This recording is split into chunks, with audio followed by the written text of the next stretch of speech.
Olha, o Instituto Brasileiro de Geografia e Estatística, o IBGE, divulgou o Censo Demográfico 2022, que especificou dados sobre pessoas com deficiência e pessoas diagnosticadas com transtorno do espectro autista. Mais detalhes na reportagem.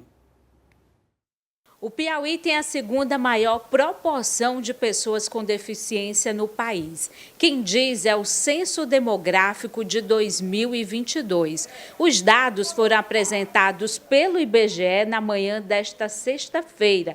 É a primeira vez que o censo traz dados sobre a pessoa autista. E pela primeira vez nós trazemos um dado muito relevante, que é o dado sobre pessoas diagnosticadas com autismo, com transtorno do espectro autista.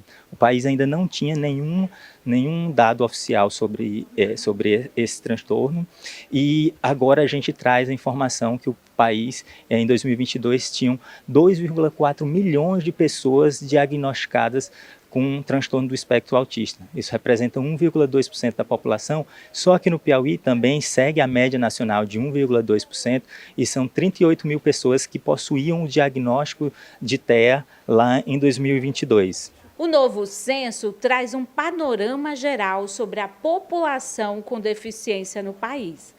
Uma grande radiografia do país, né? A gente passa a conhecer o dado de uma forma muito detalhada, porque a gente vive num país muito desigual, em que, por exemplo, todos os estados do Nordeste, os 9 estados lideram de pessoas com deficiência. Então, ter esse dado para que essas políticas públicas sejam feitas de forma direcionadas, assertivas, de onde realmente a população está precisando, é fundamental. O Piauí possui 297.694 pessoas com deficiência. Esse número representa 9,3% da população. 10,1% das mulheres no estado possui algum tipo de deficiência.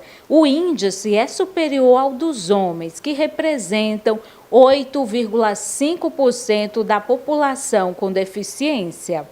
Outro dado que chama atenção diz respeito à deficiência auditiva. O Piauí fica em primeiro lugar do Brasil, à frente de todas as unidades da federação. No Piauí, 49.936 pessoas têm deficiência auditiva. E 1,6% da população com 2 anos ou mais possui algum tipo de deficiência. Já as pessoas com deficiência visual representam 1,3% da população. Os dados do IBGE devem refletir em políticas públicas para o Estado. A divulgação desses dados, eles podem nortear, vão suprir os governos, seja federal, estadual, municipal, a traçarem políticas públicas em benefício da população, tanto da população deficiente como da população com autismo também. Os números que nós trabalhávamos eram os números do censo do IBGE de 2010, números ainda que nós não sabíamos se eram os números reais.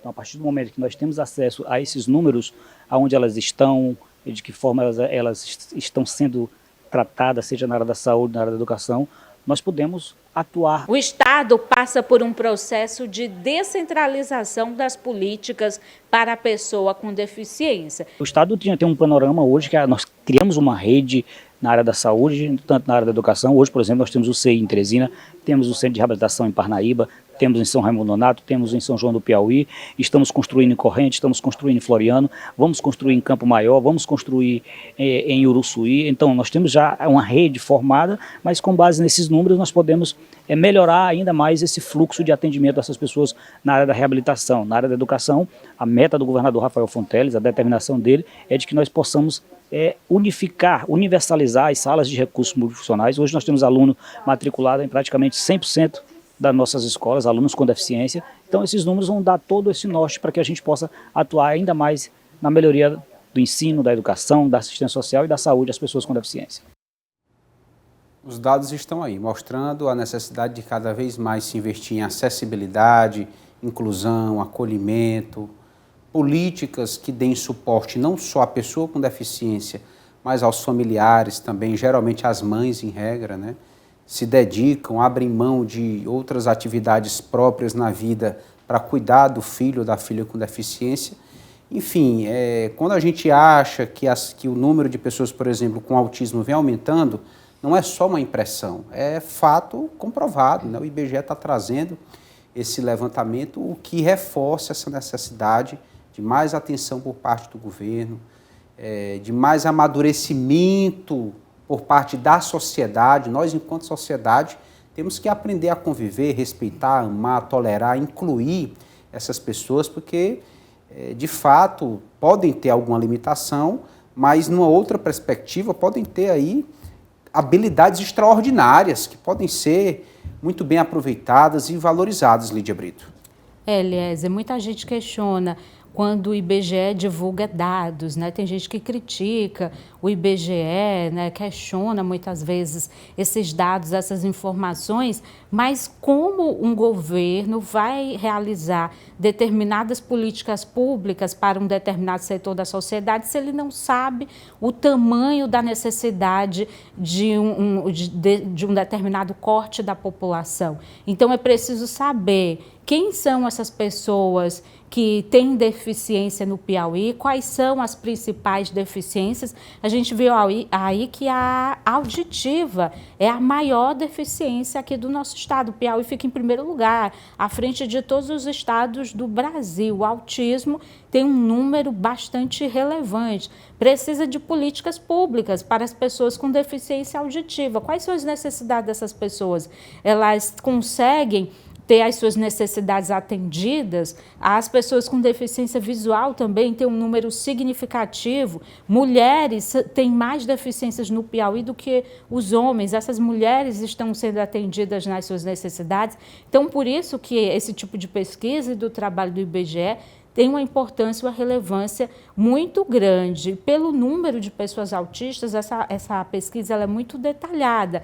Tem o número de crianças, de idosos, de adultos. Aqui, Lídia, né? Sim. Só destacando, é o município do Piauí que tem a maior concentração proporcional de casos diagnosticados de autismo. O município dos Portelas tem acesso a políticas públicas do governo, o CI está presente, outras políticas estão presentes, então por isso que se precisa ter esses dados ali que são de 2022, nós já estamos em 2025, então muita coisa pode ter mudado de 2022 para 2025 e, de fato, quando a gente vê as mães atípicas pedindo o direito à educação, direito à saúde, essa pesquisa reforça toda a luta dessas mães e pais atípicos. Olha, no caso da Libras, exatamente, é língua oficial no Brasil, é o segundo idioma oficial, a língua brasileira de sinais, tem a sua própria gramática. Há uma lei que obriga a presença de um intérprete em repartições públicas. Será que a gente vê intérprete nos bancos, nos órgãos públicos, nas recepções, por onde a gente anda? Porque o surdo precisa. Será que a gente encontra intérprete em delegacia? Você sabia que surdo se envolve em ocorrência policial? Se envolve. E não consegue nem ser ouvido. E nos hospitais, Eliezer, muitas vezes eles chegam para atendimento, o médico não sabe a linguagem, né, de sinais e tem uma dificuldade ali na comunicação. Isso pode até levar, muitas vezes, a agravar a situação médica daquela pessoa, porque não tem ninguém para comunicar. Você tem uma ideia? No âmbito do Estado, tem um trabalho pioneiro feito lá na Secretaria de Segurança, mais precisamente lá na Diretoria Militar, por uma policial, Poliana. Se não me engano, ela é cabo da Polícia Militar. Sim, e ela começou a fazer um trabalho de linguagem de sinais ali, interno, e isso está ganhando um corpo muito forte e está começando a se expandir para a área de segurança como um todo. Então, a Poliana, ela percebeu isso já há algum tempo e teve o poder de convencimento junto ao Coronel Queiroz, que é quem comanda aquele setor, e a partir daí eles desenvolveram esse trabalho. Então é algo que realmente pode fazer toda a diferença na segurança pública a partir desse aspecto, de fazer com que a linguagem de sinais, Libras, ela possa realmente chegar a todas as forças de segurança. Por exemplo, numa situação de ocorrência, como a gente viu, você falou agora, a Lídia, aqui sobre a questão da saúde pública, claro, chegou no hospital, tem que ter.